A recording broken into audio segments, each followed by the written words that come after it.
आज के टाइम में आप अपने आसपास देख ही रहे होंगे कि कितने ज्यादा लड़ाइयां हो रही हैं, कितने ज्यादा वॉर हो रहे हैं। रोज आप न्यूज चैनल खोलते होंगे तो वॉर की कंडीशन आपको दिखती होगी। दो देश आपस में लड़ रहे हैं जस्ट फॉर द पावर। तो आज के टाइम में ना ये जो पोम हम आज देखने वाले हैं, आज की इस वीडियो में हम समझने वाले हैं, वो आई थिंक बहुत इंपॉर्टेंट रोल प्ले करेगी, क्योंकि इस पोम का नाम है नो मैन आर फॉरेन। कोई भी पर्सन फॉरेन नहीं है, यानी विदेशी नहीं है, हम सब एक ही हैं। बहुत ही अच्छी पोम है। और इस पोम में इसके जो पोएट हैं जेम्स किर्कप, उन्होंने बात की है पीस की, शांति की, कि वी ऑल आर अलाइक, हम सब एक जैसे हैं और इसीलिए हम सभी को शांति से इस अर्थ पर रहना चाहिए। क्योंकि अगर हम एक पर्सन को मारते हैं तो इवेंचुअली हम खुद को बिट्रे कर रहे हैं, हम पूरी जो ह्यूमन काइंड है उसको बिट्रे कर रहे हैं। तो काफी अच्छी ये पोम है, जो कि मुझे ऐसा लगता है आज के टाइम में सबको समझना, हर एक पर्सन की, दुनिया के हर एक सिटीजन को समझना बहुत ही ज्यादा जरूरी है। तो चलिए आज की ये पोम शुरू करते हैं। ये जो पोम है ये क्लास 9 की बुक बी हाइव में से है और काफी अच्छी पोम है। काफी क्वेश्चन भी इस पोम से आने वाले हैं, तो पोम भी हम समझेंगे इसी वीडियो में और साथ ही इसी वीडियो में मैं आपको क्वेश्चन एंड आंसर्स भी इसके करवाने वाली हूँ। लेकिन अभी जो पोम हमें समझनी है वो सिर्फ और सिर्फ एक ह्यूमन की तरह समझनी है, और वैसे आप समझेंगे तो आप एक्चुअल में इसको अपने माइंड में बिठा पाएंगे, इसकी वैल्यू समझ पाएंगे और हेंस आपके एग्जाम में अगर कोई क्वेश्चन आता है वो भी आप आसानी से दे पाएंगे। तो चलिए फिर वीडियो को शुरू करते हैं। Hello everyone, I Harmeet welcome you all on WS Cube Tech channel. So आज की जो पोम है नो मैन आर फॉरेन, वो चलिए फिर शुरू करते हैं। तो सबसे पहले बात कर लेते हैं इस पोम के ऑथर की, जिनका नाम है जेम्स किर्कप। किर्कप आपको प्रोनाउंस करना है जेम्स किर्कप। किर्कप क्या थे? ये एक इंग्लिश पोएट थे, ठीक है। पोएट होने के साथ साथ ये एक ट्रांसलेटर थे, जो कि डिफरेंट जो लैंग्वेजेस में बुक्स या फिर पोएम्स लिखी जाती थी उनको ट्रांसलेट करते थे। और उसके अलावा ये ट्रैवल राइटर भी थे, जिसे आज के टाइम में ट्रैवल ब्लॉगर बोला जाता है। तो काइंड ऑफ जहां भी ये घूमने गए, जहां भी इन्होंने एक्सप्लोर किया, उसको वो लिखते थे, तो travel writer. He was born in 1918 England UK में इनका जन्म हुआ था। उसी के साथ ही इन्होंने बहुत सारी बुक्स लिखी, 45 से भी ज्यादा इन्होंने बुक्स लिखी हैं। लेकिन जो सोलली इन्होंने लिखी है, यानी अकेले इन्होंने लिखी है, वो 45 बुक्स हैं। उसके अलावा ऑटोबायोग्राफीज लिखी है इन्होंने काफी लोगों की, उसके अलावा नोवेल्स लिखी हैं, काफी प्लेस लिखे हैं। और उसी के साथ साथ इन्होंने बहुत सारे पूरी दुनिया भर से जो डिफरेंट पोएट्स थे, डिफरेंट राइटर्स थे, उनके साथ में कोलैबोरेट करके काम किया है। तो ये कुछ यहाँ पर नाम है, जिसमें इंडिया बेस्ड आदित्य झा, वैसे तो एक फिलैंथ्रोपिस्ट थे, ये कनाडा से थे बट इंडियन बॉर्न थे ये, तो इनके साथ भी इन्होंने काम किया। और आप अब यहाँ पर नाम देखेंगे जैसे जेम्स फैल्कनर, ताइको कावाई, ये पूरे मतलब ऑल ओवर वर्ल्ड से इन्होंने डिफरेंट राइटर्स के साथ काम किया है। तो इसीलिए मुझे ऐसा लगता है कि इनका माइंडसेट ऐसा था that we all are one, ठीक है। क्योंकि जितना ज्यादा आप एक्सप्लोर करते हो वर्ल्ड को, आपको रियलाइज होता है कि हम सब तो सेम है, वी ऑल आर सिटीजन, तो एक ही दुनिया में हम रह रहे हैं और एक जैसे हैं हम। तो मुझे ऐसा लगता है इसी वजह से इनको इंस्पिरेशन मिली होगी ये पोम लिखने की, जिसका नाम है no man are foreign.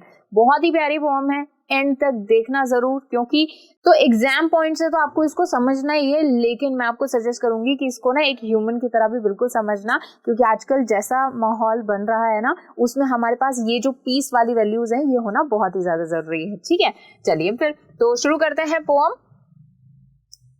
Pome पढ़ने से पहले यहाँ पर कुछ चीजें लिखी हुई हैं, वो देख लेते हैं कि have you ever thought of some people as strange और अदर कंट्रीज एज फॉरेन। क्या आपने कभी सोचा है कुछ लोगों को देख के कि यार ये दूसरी कंट्री का है, ये दूसरी जगह का है, ये स्ट्रेंज है, यानी अजीब है, अलग है।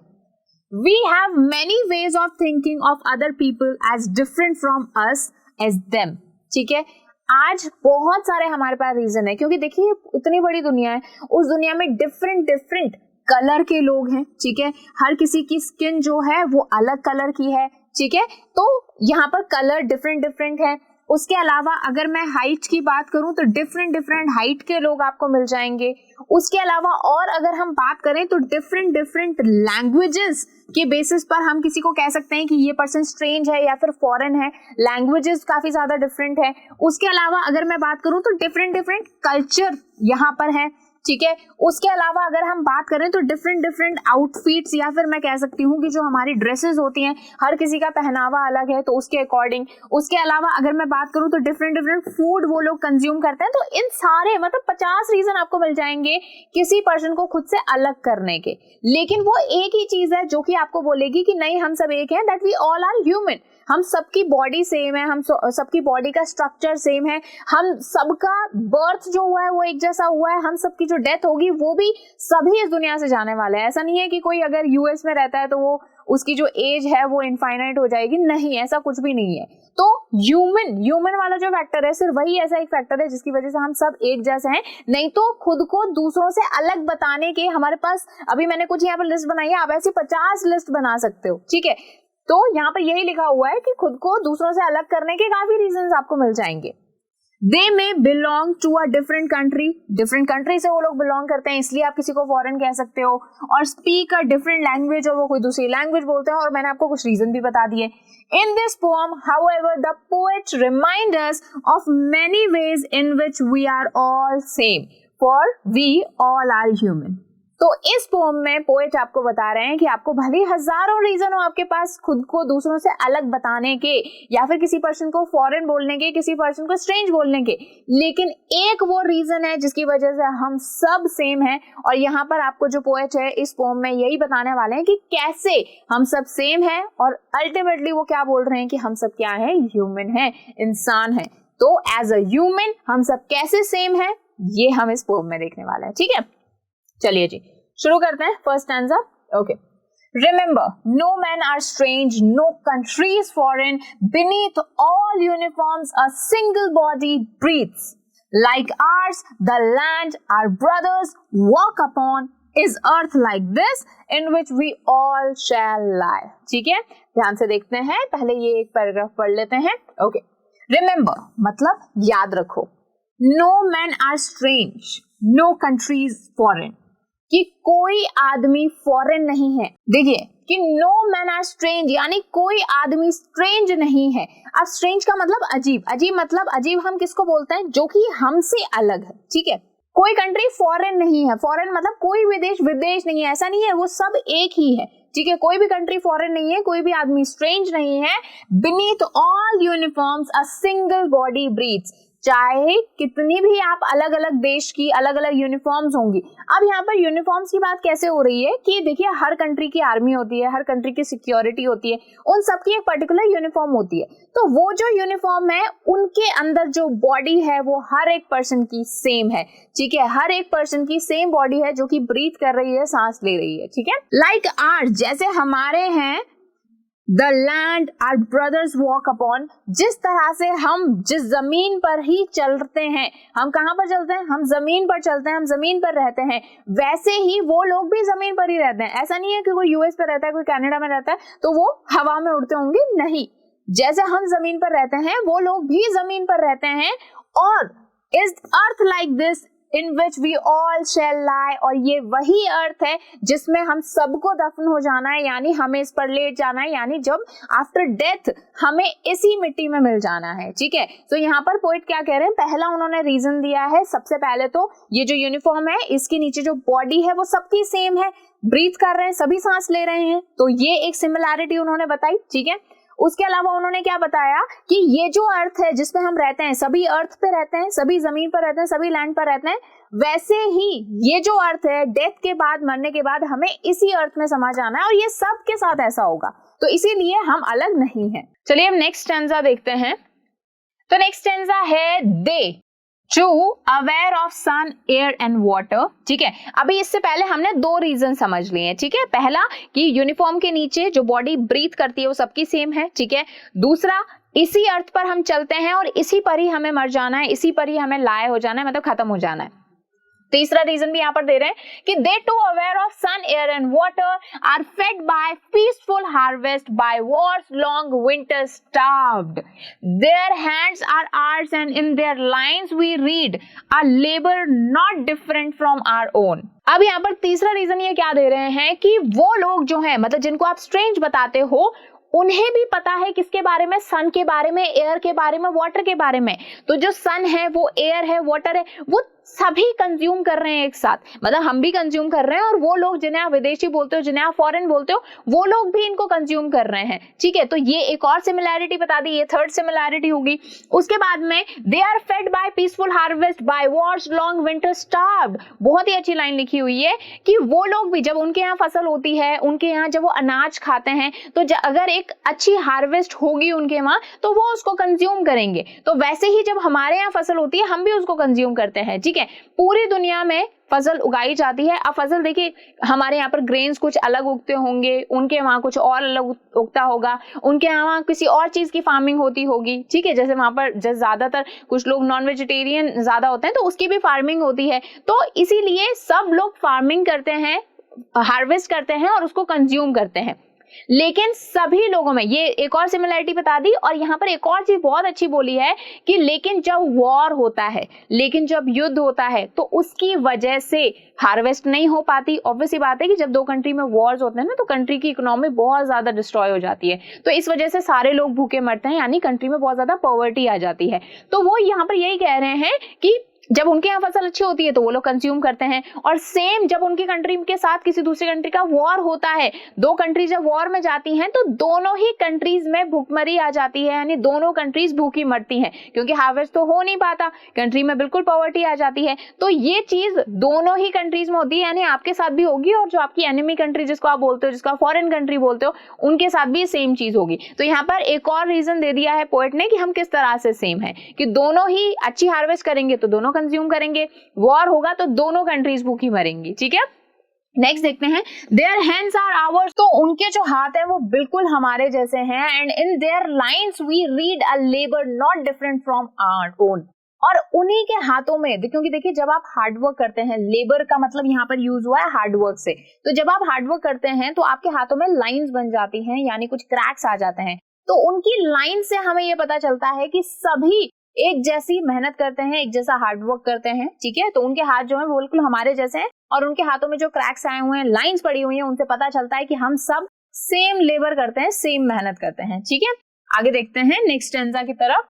Remember, they have eyes like ours that awake or sleep, and strength that can be won by love.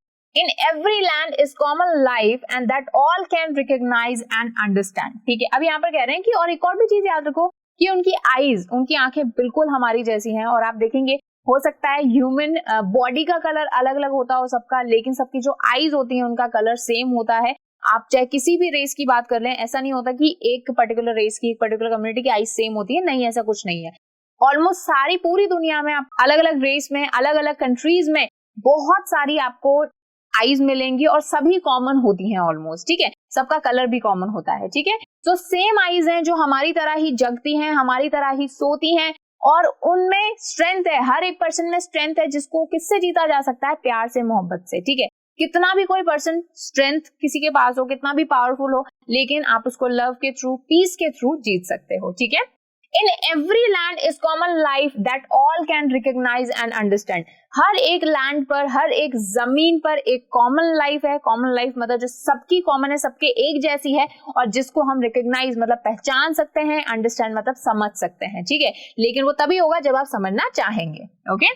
आगे देखते हैं, let us remember whenever we are told to hate our brothers, it is ourselves that we shall dispossess, betray, condemn.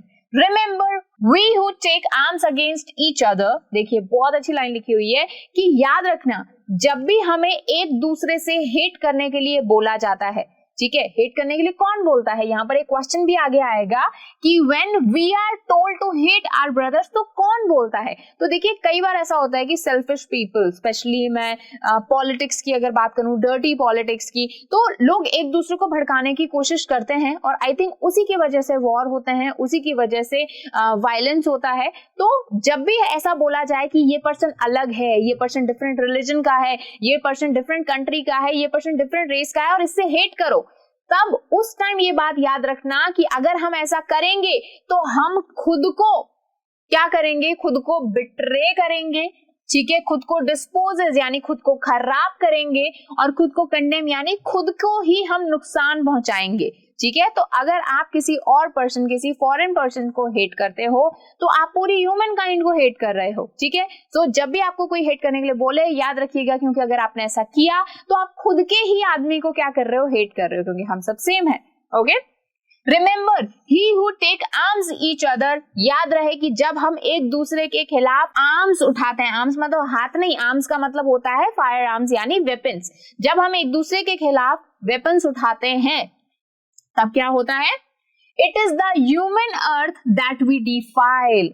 और जब हम एक दूसरे के against weapons उठाते हैं, वेपन्स चाहे मैं गन्स की बात करूं, चाहे मैं न्यूक्लियर वेपन्स की बात करूं, अल्टीमेटली खराब क्या होगा, खराब होगी अर्थ। डिफाइल मतलब पॉल्यूट होगी, डिफाइल मतलब खराब होगी, ठीक है। सो अल्टीमेटली क्या खराब होगा, अर्थ खराब होगी, ठीक है।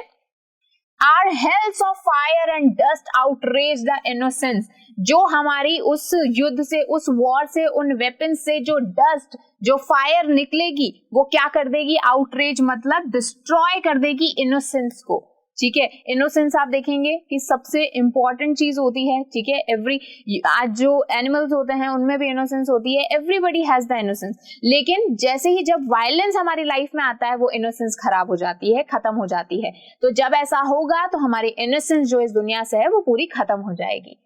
Of air that is everywhere our own, remember no man are foreign and no country strange, ठीक है। इनोसेंस ऑफ एयर यहाँ पर खराब हो जाएगी, और ये जो इनोसेंस ऑफ एयर है ये हमारी खुद की है, खुद की मतलब पूरी अर्थ पर जो एयर है वो हमारी खुद की है। तो जब आप वायलेंस करेंगे या फिर आप वॉर करेंगे तो ये जो इनोसेंस ऑफ एयर है ये खत्म हो जाएगी, डिस्ट्रॉय हो जाएगी।